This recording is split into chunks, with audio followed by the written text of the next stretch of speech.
creating systems and trying out little things here and there. And when a few of those stick, they can be tools that you use for a lifetime, and they don't become an extra burden or an extra hardship because they're just like ingrained into your life. Just bit by bit, practicing the skills so that you know how to do it. Chickens are not cost effective. Like, I like them because it makes me feel a little bit self-sufficient. Just like crowdsourcing, like who wants it, I'll bring it along. Yeah, I love type that. Of thing. So you can even, just be generous with the surplus. And if it's something you enjoy, like, consider starting small. And then if you enjoy it, you can always go up from there. And the diaper pins. Like, I was gonna try it, and if I really liked it, then maybe I would do. Well, I didn't really like it, so I stopped, but I did it for a while. And for me, I like to go into a lot of these ideas with like the craft project mindset. Like, if it turns out it was a fun experiment, I'm enjoying the process of it.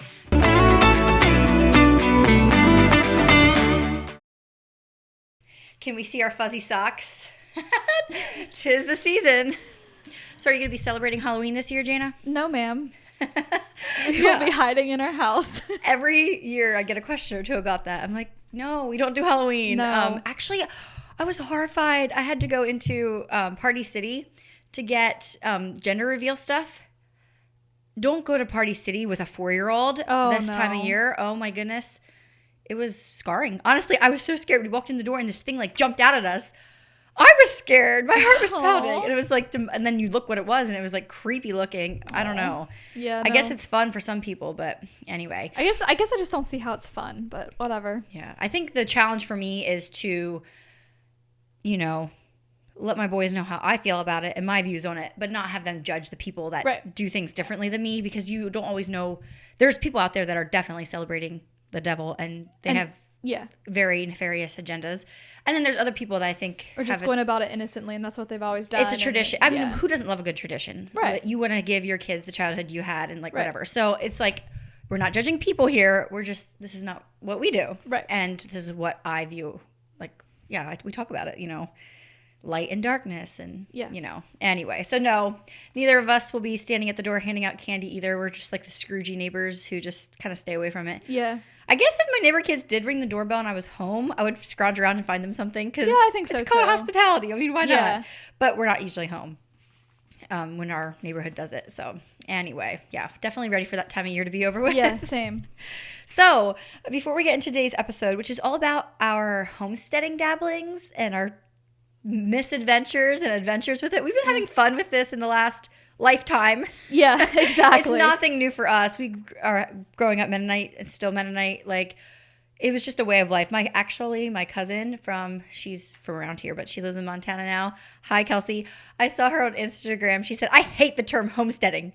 It's just real life. It's just living. Yeah. I'm like, well, you live in Montana, girl. You're homesteading just by like walking to your mailbox. Yeah, but she does have a point. Yes, I agree. It's definitely a buzzword, but we live in a world of buzzwords because there's so many influencers out there making money off of those buzzwords. Right. And I can say that because I am one of them. But, like homemaking has its moment, and homesteading and all that. So we're going to talk about that today. Our feelings on just the whole pressure there might be to be more holistic or more self-sufficient and all that. The pros, but then there's also some cons I've seen too. So we'll get into that. And then we're actually going to dive into specific ways we have done homesteading in the past, if we recommend it or not, and like kind of the barrier to entry, all that. So it's a lot of storytelling today and a lot of homesteading inspo from non-self-proclaimed homesteaders. Yes. It's time for Homemaking Hot Takes.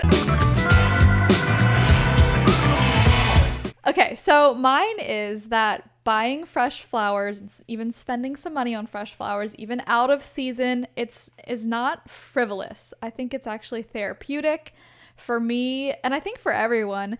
Beauty created by God, right, is healing. It can be therapeutic when you're going through grief, and it's not frivolous. It's deep. There's a deeper meaning to adding beauty to your home, especially in the form of fresh flowers.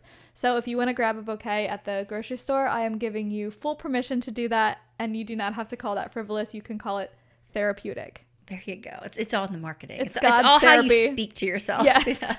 Okay, my hot take for this one is that buying food that was not on your grocery list is not necessarily a waste of money. I feel like that's like the propaganda going around there, like, oh, you bought something not on your list, you broke the budget or whatever. Honestly, it's so smart to shop off not just on your list. Are you not going to eat the food that you bought? Unless you're throwing things out because you're buying, like, don't, right. I would say stick to your list when it comes to the fresh things. But when you see sales and things that are like, especially around like Thanksgiving and stuff, a lot of canned goods and stuff are on sale, stock up. Maybe you didn't realize there was going to be a sale on this or that. Grab it and buy, what does Jordan Page say? 1 for now, 2 for later. Yeah. It's not a bad thing to shop not on your grocery list. That's how I was actually raised. My mom would let the sales speak to her. Agreed. And actually, if there's a really good meat sale, or even in like in the summertime, sometimes you'll find really good produce sales and stuff. You can can that stuff up, or like be an opportunist. When you see a good sale, go for it, and don't just be like, oh, but it wasn't on my list. Well, I hope the sale's still there next week when I come. There's no list police that's out there judging you for shopping not on your list. That's just my opinion of the week. It's a good one. So you've been sewing lately, I see. Do you carry that dress now on your website? So my dress, I do not make them, but I have a lady named Vika. She's making them for me. She's actually from Ukraine, and it's her little side business that she does in her home while her kids are little. They're just like a simple straight dress. We have a bunch of different colors coming. Actually, by the time this video is posted, they will probably be live. Lots of really beautiful jewel tone fall colors. But these dresses are just perfect. They're crew necks. They're straight. They fit everyone. I think they're so flattering. We have a couple different sizes. So yeah, they're on my website. You can check them out. And I really like them. She does a beautiful job sewing. And I think there's some things you don't really want to buy online. It's better to try in person. But like those dresses, I feel like you just get your general size and you're going to like it. They're so versatile, and the sizing is very generous. Like I'm wearing a medium, but I could fit into a small. It would just fit me a little tighter, and probably a large would work. It's just really big. So they're very versatile. Oh man, I love it. And I love to hear where things are coming from. That's awesome. Yeah. I'm really impressed with her sewing. She does a great job, because I would never put anything on my website that like I didn't feel was up to quality. Oh no, if you guys tried her robes, oh my word, you will be the best friend of whoever you give one of her robes to. Yeah, check them out. They make the best gifts. Jayna Lynn handmade, if I do say so myself. Thank you. Oh man. Okay, so this homesteading trend we've talked about before. This is not a new topic, and we're coming at it from a different angle today. Let's give us your level of homesteading by the world's culture by the world's standards before we get into like the rest of it. On a scale of 1 to 10? Or like, yeah, what's your most homesteady thing? Like, she has chickens. So probably the chickens are the most homesteady thing. Because my garden is, I have a garden, but it's nothing to speak of. I don't know. On a scale of 1 to 10, I would say I'm a 6. Wow. And you have what, 2 acres? Half an acre? Yeah. Wow. Hey, well, I don't know. Like, maybe in really terms trendy. Of like skills. That's like the new trend, homesteading on a quarter acre. Well, now I feel like I was too generous with my scoring. Yeah, I don't know. It depends, I guess, who you're. Maybe I'm more like a 4. I don't know. Like I have, and some of the things like I know how to do, I just don't do it. So I don't know if that counts or not. I would say I'm a 2, except I realize there's so many different things in my life that I do just as part of like my upbringing as a Mennonite and stuff, that I think I'm actually probably more like a 4 when you compare to the general population. But this whole scoring thing and comparing thing is what I want to talk about, actually. Like, how many times I found myself this way, like why it feels like the homesteaders are like the most godly people or something. Like it's the way God intended it. They're like self-sufficient and everything. And I think it's a really awesome thing to be trending. Like of all the things to trend, let's let something like homesteading. There's so much value and self-sufficiency trend. That's awesome. But I feel like it can sometimes either one, fearmonger, or give that less than attitude if you're not doing it. And I wanted to talk about that a little bit before we get into things that we have done, because I definitely want to speak against that spirit. Yeah, I agree. I will find myself sometimes scrolling on Instagram Reels. For some reason, I feel like they push those to me for some reason. But it'll be like the lady with her homemade apron dancing in the kitchen with her freshly milled flour and her 17 children doing their homework in the corner. Or like, I don't know, stuff like that, And it can feel very overwhelming.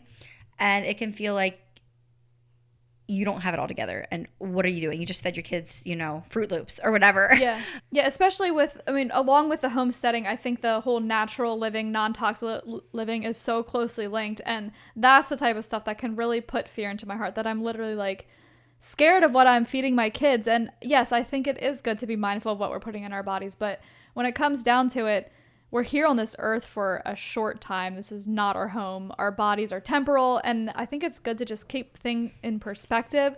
Like the Bible even says, like, what you put into your heart and into your mind is so much more important than, doesn't it say that, than what you're putting into your body. And if we're so focused on not consuming anything with the slightest bit of toxins, or like we're trying to be the most healthy, the most clean eating, I don't know, I think it can very quickly become an idol in our life and do more harm to our spiritual than it's doing good. Yes. But at the same time, I don't want to discourage you if you feel like you have margin in your life and you can do some of these homemaking things, these, making things from scratch, you know, and I think creating systems and trying out little things here and there. And when a few of those stick, they can be tools that you use for a lifetime, and they don't become an extra burden or an extra hardship because they're just like ingrained into your life. I think of my mom every, you know, summer she would get out the canner and we would do canning, and it just was a way of life. And like every winter she did a lot of sewing for us because the church we went to, we would have mostly, I think everything since I was like 12 years and older, most everything would have been sewed by hand because a lot of the dresses you could get back then were pretty short. It was just like a way of life. It never felt like a burden, or to me, observing her, like it was like this hardship. It's just, how it was done. And like, obviously she's not like the epitome of a homesteader. Like, you know, you have the Amish that are sewing their husband their pants and stuff like that. But yeah, we grew up on a farm and we knew where our meat came from. And, we had chickens. I hunted that was my chore. I had to hunt 60 eggs every day, and then it doubled to 120. I had to wash them and crate them up and put them in the fridge to sell to the neighbors for the egg customers and everything. And yeah, I look back on that time of life and I really appreciate my mom teaching me how to work with my hands, how to get dirty, how to weed the garden, all those things. And I'm very happy to see that it is trending. Yeah, I think it's great. I hope it's trending for proper reasons and for Well, and I think anytime there's something that's trending like this, people are going to take advantage of it and in turn take advantage of their viewers. And there's a lot of times they're trying to sell you something too. Follow the money. Exactly. And I will say too, so often if you notice, there's like the craft lady that's always doing like the dried flowers and stuff. There's the sourdough lady. There's the candle making lady. Like there's not one lady doing all these things. They pick their niche. Right. Instagram knows how to put them in a pigeonhole, and like that's what they're getting views for. So just remember, you don't have to be a Jill of all trades and do all the things. Yeah. And in today's like age of information and sharing, I actually do think it's really cool how one person can be the soap artisan, and one person can be the sourdough bread girl, and one person can be the candle maker, and we can source each other's products and still like live that homesteader life with the homesteaded products, but you don't have to do it all on your own. And I think that's a really good thing. Yeah, and you know, a lady with her elderberries in her backyard can sell elderberry syrup. Yeah, so I don't want to knock like selling things. Like it's okay, that's good. But just be mindful. You need some maturity when you're consuming online, and taking some of those things with a grain of salt, so that you're not feeling less than or fear-mongered into, you know, trying to do it all. There's always options, and like if you don't have time to feed your kids like elderberry syrup or whatever, and you can source it out. You can find somebody else. You know, it doesn't always have to be you doing all of it. And I think it is just a crazy time we live in where you can really decide to learn anything. You know, you want to learn how to milk a cow, you go online and you can figure that out. You don't even have to have a friend who has firsthand knowledge. Although I would say source from your friends. I can already think of your sister-in-law, actually. If I was going to start sourdough, I would go to her and I would ask her all the things she learned at the beginning so I could bypass all those trials and failures. And like it's so amazing, like you can do that online whether you have a friend in real life or not. That you can really pick up anything. You can decide you're gonna, you know, learn to butcher your own chickens or whatever. Can I say that on YouTube? They might censor it. I don't know.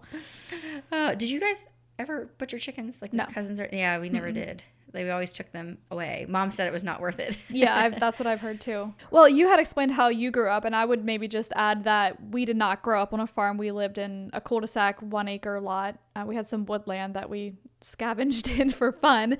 But my dad was a hunter, so I've seen deer gunned out in our garage, or however you say that.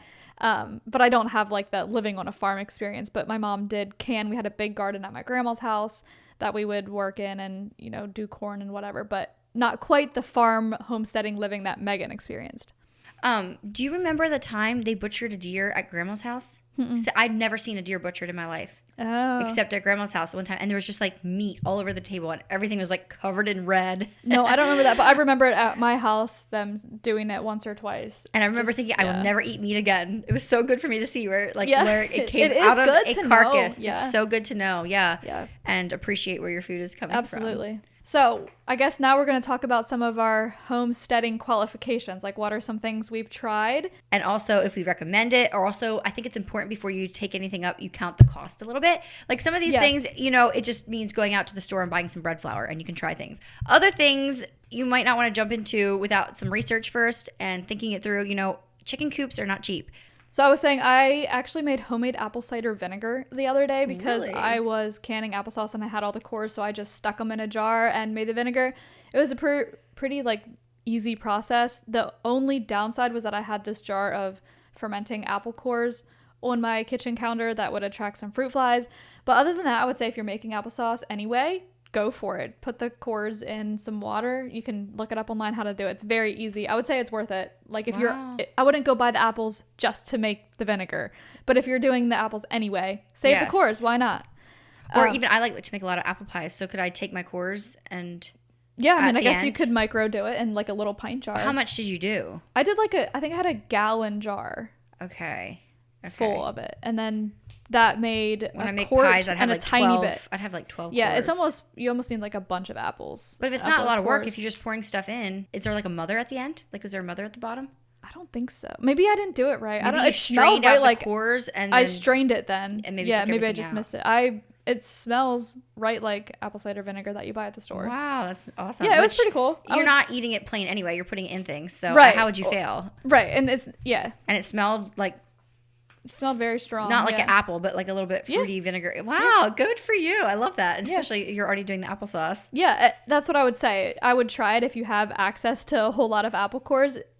It's very low risk. Yeah. So I don't even think of things that small can still be considered homesteading. You know, like I've made my own cleaners in the wintertime, I love to do a lot of decorating with oranges and stuff. And so I usually end up like the butts of the orange that aren't pretty. It's like, what do you do with those? You can turn those into cleaner, and I've done stuff like that. Like using up, basically before you throw something away, consider what else could I do with it? Yeah. And that right there is like a very small level of homesteading, really, honestly. I mentioned that we have chickens, and that, I like getting the eggs, but my second favorite thing about having chickens is having a place to throw food waste and food scraps, leftovers that go bad. And it's like, I don't feel bad about it because it is turning our leftovers into eggs and it's not going to waste. So that is one good thing about having chickens. But yeah, like you said, count the cost. Chickens are not cost effective. Like, I like them because it makes me feel a little bit self-sufficient. If all the food runs out, I at least get 4 eggs a day until the chicken feed runs out. And it, teaches the boys a little bit about chores on a very small scale.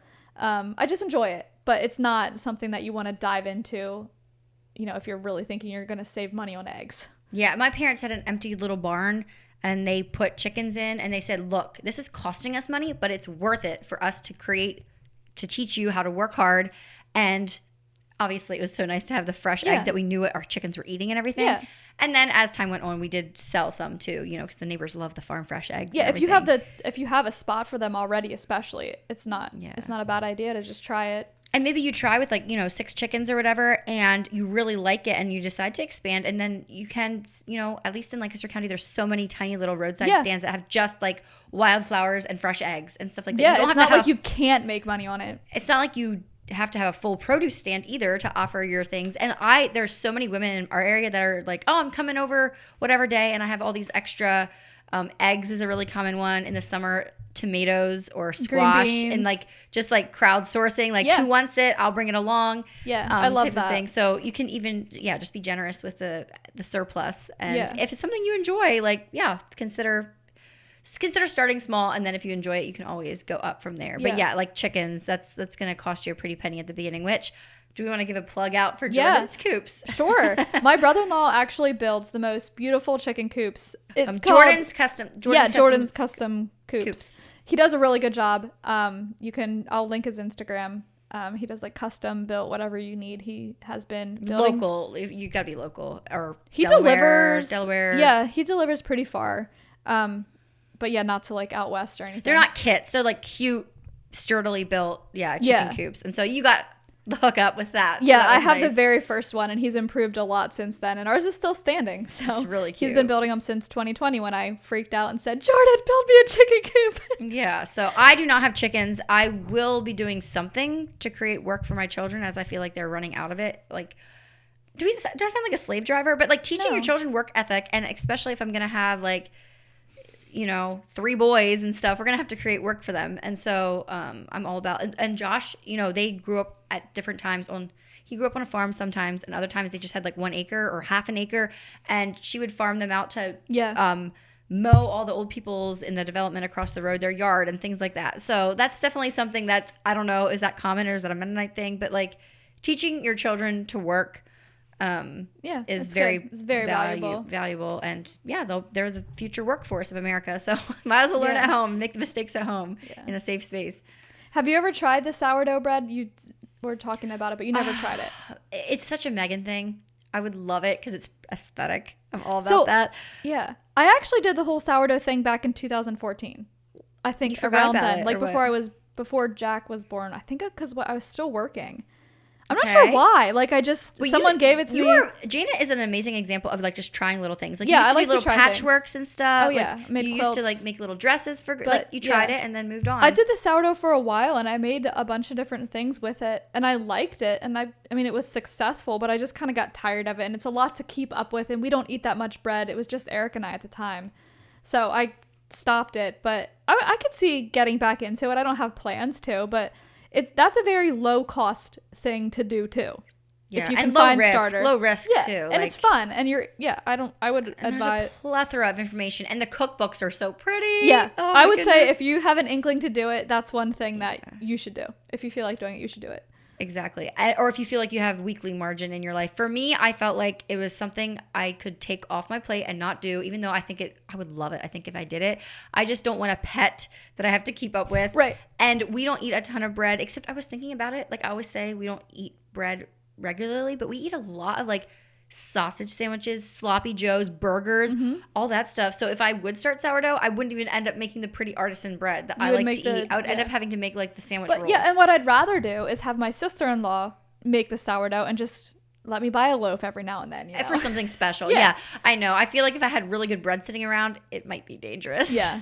But yeah, you can decide for you. And that anything in the food department, I feel like is a really low cost of entry. I've tried, I'm really big on making homemade snacks for my kids just because I feel like that's where we get all the preservatives and stuff like that. And I hate that I would love to be the mom that says no snacks, we eat 3 full meals a day and then that's that, but that does not work. I love to snack. Like, why would I expect my kids not to? Exactly. So I like having good options in the fridge that go beyond just like fresh fruit and stuff like that. And so I've tried cheese crisps. I make homemade granola bars pretty regularly. They're so much better. Yeah. And they're not a ton of work either. No. They aren't the cheapest ingredients, like, because you're using good honey and stuff like that. But you're not going to mess them up. Like, no, they're so, so good. I would say the most homesteady thing I've done lately with cooking would be grinding my own wheat berries, just because I was like, oh my goodness, I want to make bread when I want to make bread, not when my sourdough tells me got to use it up here. And so I was like, I'm just going to keep wheat berries around, which they store really well,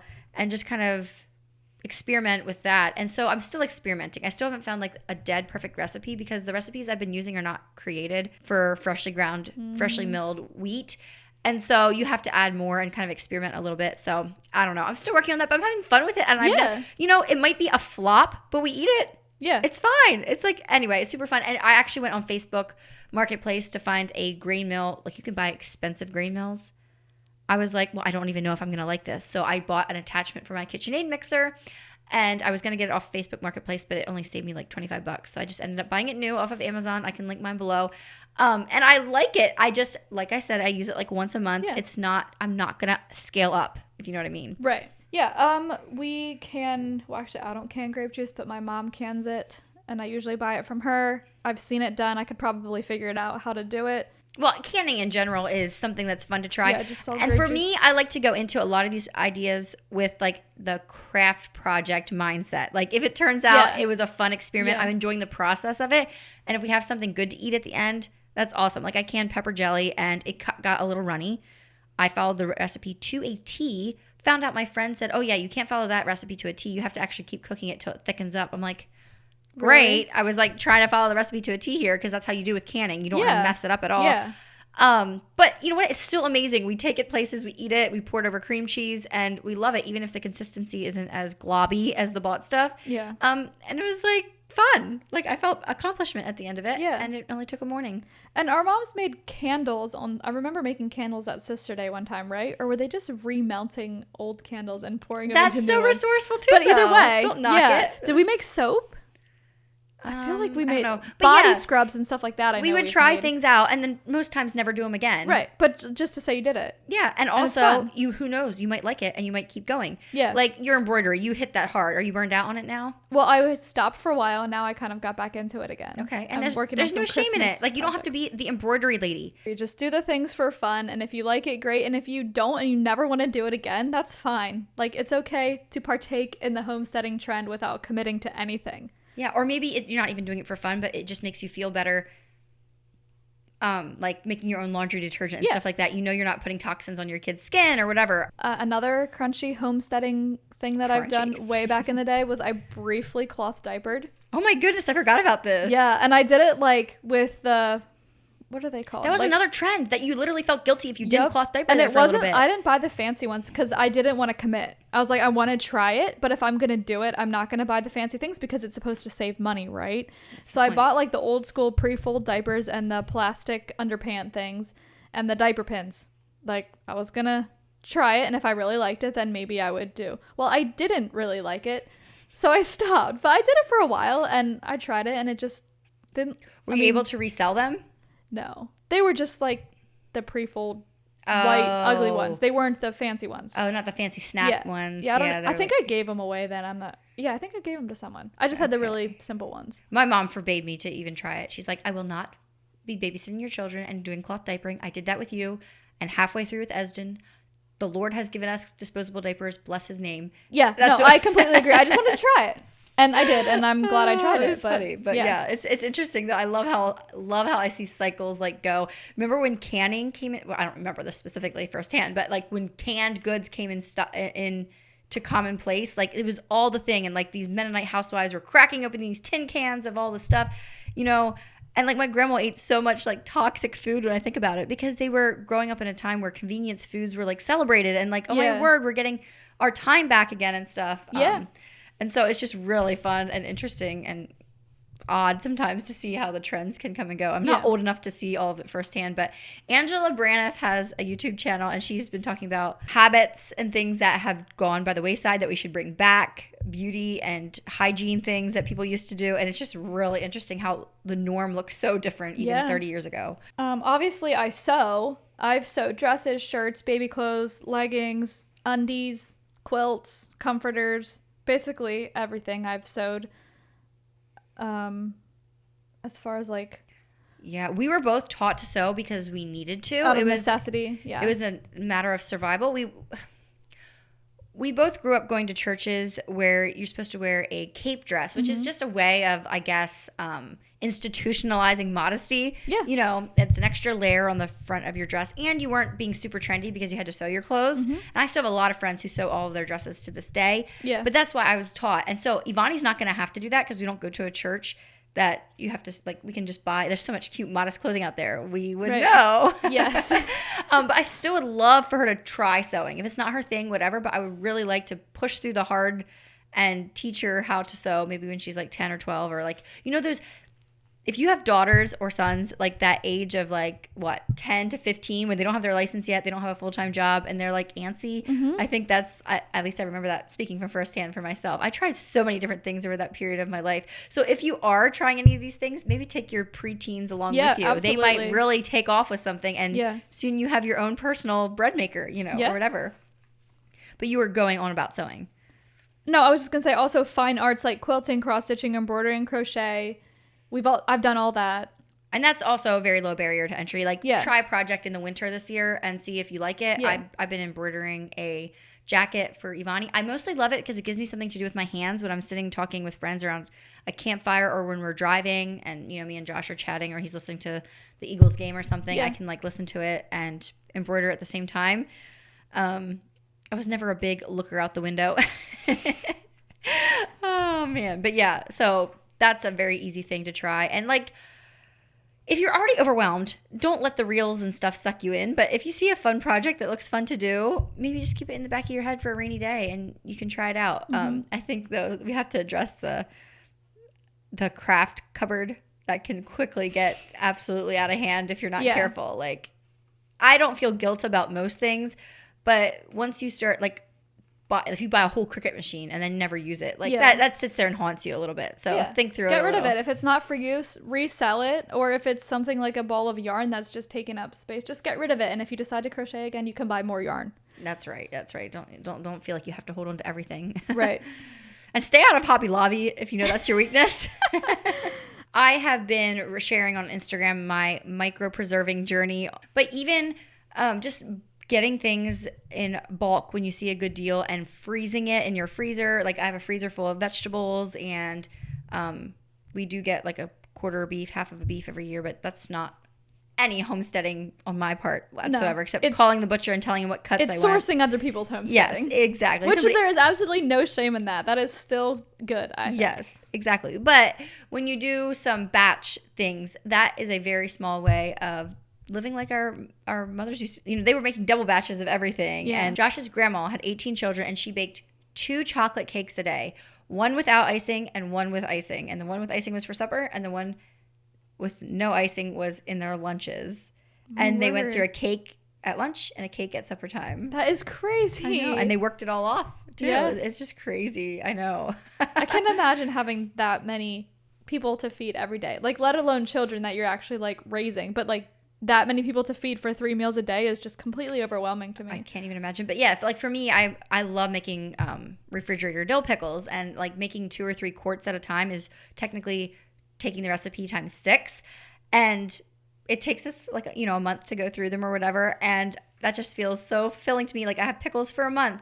Just setting yourself up for maybe the near future, not the whole next year. It doesn't have to always be like a ton. Like, I really admire Adeline Zook, and she like figures out how much do I need for a full year, and then she does that much. But even if you're doing a couple extra, or like you're going through the work of making pasta sauce and you decide to make it for another meal or something like that, just thinking that way is so productive and so fulfilling at the end of the day, to have those jars sitting there. And if you do have a little garden like I do that gives you like 3 tomatoes every other day or something, you can core the tomatoes and put them in the freezer, and then the next time you make spaghetti, you can get them out, make your own sauce, and maybe you'll have a jar left over to preserve, or you can put it back in the freezer after you make the sauce, or you can can it if you know how to do that. But just bit by bit, practicing the skills so that you know how to do it. And you know what? Like, every year now, I preserve my own pumpkin because I found it's super easy to do and it's not that hard. So maybe that's something that you would like to look into this time of year. You need it for one recipe, freeze the rest, and you have pumpkin for, which I will admit, pumpkin just does not hit the same in February. No. Like it does in October, November. Right. But still, it's nice to have it. Yeah, nothing goes to waste. I think that's why our mothers and foremothers were not doing this for trendiness. They were doing it for practicality, and for not letting anything go to waste. Yeah. So Grandma tried sewing their swimsuits. Did you know that? Yeah. And their book bags and their lunch boxes. Yeah. Grandma once made me a lunchbox out of the milk jug, like the little sack. She made you one. How do you rate? Well, it was a punishment. I had to take it to school. I hated it. For some reason, I don't remember what it was. But it was in 1st grade. I had to take this lunchbox to school to humble me. I don't remember what I did. But I remember like keeping the lunchbox in my backpack and like taking my lunch out of it and putting it on my desk because I didn't want anyone to see this ugly homemade lunchbox. Nothing like being mortified by a crowd to train your child. Yeah, I don't know I must have really been a brat. I don't remember what I did wrong. You were real proud of something. I must have been. Maybe you were making fun of another child's lunchbox or lunch. I hope that's what I hope that's what it was. Yeah, that's pretty harsh punishment. But yeah, I don't remember what I did wrong. Cooking. You can cook a turkey dinner. Yeah, can you? Yeah, every year. It's so funny though. This is what I'm saying. Try things. I don't do it every year. I make apple pies on the regular. I make a turkey every year around Thanksgiving. Am I doing all the other things like the sourdough and like no? But it's funny how we latch onto something. We have success with it and we want to keep going. Yeah. It's really, really good. I like to make an apple pie at least every year, pumpkin pie every year, peach pie every year. So yeah, I've never made a pumpkin pie in my life, probably never will, but for some reason I had a good experience with apple pie and there it is. It's funny. But like, yeah, experimenting and trying things out is, a learning lesson at the least. Yeah. And it's all about like creativity too. It just gives you a way to like it's good to work with your hands. I think in this technologically like saturated world, it's good to work with your hands and have your children seeing you doing that. And it's not a necessity in our culture today. Like, we don't have to, but like, who knows if it could become a necessity in our child's generation. Hopefully not, but you never know. And I think it's important to pass on these skills just for fun and bonding experience with your children, but just in case, you never know. I mean, don't do it out of fear. Don't pass the tradition on out of fear, but I don't think it's ever wrong to pass on a good homesteading tradition to your children. I think a good homesteading, homemaking challenge for all of us is to, next time you run out of something, learn to be resourceful. And I'm not saying you can't just run to the grocery store and get it. It's probably what you'll end up doing. But you could try Googling what to use instead. The other day I ran out of brown sugar. I made my own brown sugar. The cookies tasted a little different, but they were still chewy and delicious. Just resourcefulness in industry like that, especially with the internet at our fingertips. We can Google it and find out substitutes for this or for that, or recipes that take a lot of eggs or whatever. We have that right there. Our moms and grandmas, or our moms as much, but like our grandmas and great grandmas had to just think with their head. I wonder if I could put this on my plants instead of throwing it out, or like things like that. Ways to substitute. And so I think that's a great exercise for all of us to try here and like there. Reading a recipe is a skill, and learning how to follow a recipe is a skill that needs to be learned, but also learning how to cook not following a recipe or making substitutes in a recipe is also a good skill to have. Yeah, as long as your family is a willing participant, substitute out the potatoes instead of the noodles in a soup or something and see what happens. Yeah. Like, it is pretty low risk, honestly. Yeah, and I feel like it's so trendy, like, to say, there's so many people that are like, oh, their desire is to own 20 acres, have their own milk cow. Like, that seems to be the thing that we're all supposed to attain to or be working towards. I have no desire and for I that. don't. Like, I have no desire. Like, there is something about it that does sound appealing, but I have no plans or no desire to buy land and be totally self-sufficient. But that doesn't mean that I can't dabble. Yeah. Or I just thought of this too, going into the winter months, I always get this feeling of, I'm going to grow my own wildflower garden this year. Yes. And I have friends who do that, and it's amazing. That's another homesteading thing, even though it's absolutely frivolous. Well, like I said, just for pretty. Beauty is therapy. It's worth it, 100%. It really is. And I think a flower is twice as pretty when you grow it yourself. Absolutely. 3 times as beautiful. Mm-hmm. Absolutely. Making our own homemade whipped topping, our homemade butter once in a while if you run out. Yeah, that's a good project to do with kids. You can... Sure, I'm not doing whole milk right now. I'm pregnant. I just don't. Raw milk, you mean? Sorry, what did I say? Whole milk. Whole milk. I am doing whole milk. I'm not doing raw whole milk at the moment. But yeah, like there's so many things you can do with just having that around. Yeah. Oh, your sister-in-law, my cousin-in-law, or whatever, she makes homemade noodles. And I think she's having so much fun with it. She has like a little attachment for a KitchenAid mixer. I think that's how it is. And we made noodles, or like grandma made noodles. Oh, we grew up, egg noodles. Every great grandma taught, we all got together and the did that. mothball noodles. There's so many more. We could go on and on about all the things we've tried and dabbled in, but like as far as what actually has become like monthly or like a ritual, a habit, it's not as many things. Right. But that's okay. That's okay. That's the point. We are young enough. We are 30-ish. Yeah. And, we have all the time in the world to experiment, and certain things do stick. And I will say, I think something I want to grow on in the future is the more like non-toxic cleaners. And I feel pretty good about the vitamins I give my kids and stuff like that. But yeah, more of that type of thing I think would be interesting in the future. And like we said, you don't have to do it all yourself. You can source things that other people have already perfected. Yeah, there's no shame in that. Exactly. Like you can live non-toxic without doing it all in your home. That's right. You don't have to use just vinegar if you don't want to. Right. There are other products out there if you're open to buying stuff. Oh my, very good. Well, we hope I feel like we have all kinds of things we want to try now. Again, I feel inspired to maybe not this week, but as we go into winter and the days are a little slower, maybe try and experiment with some new things. Yeah.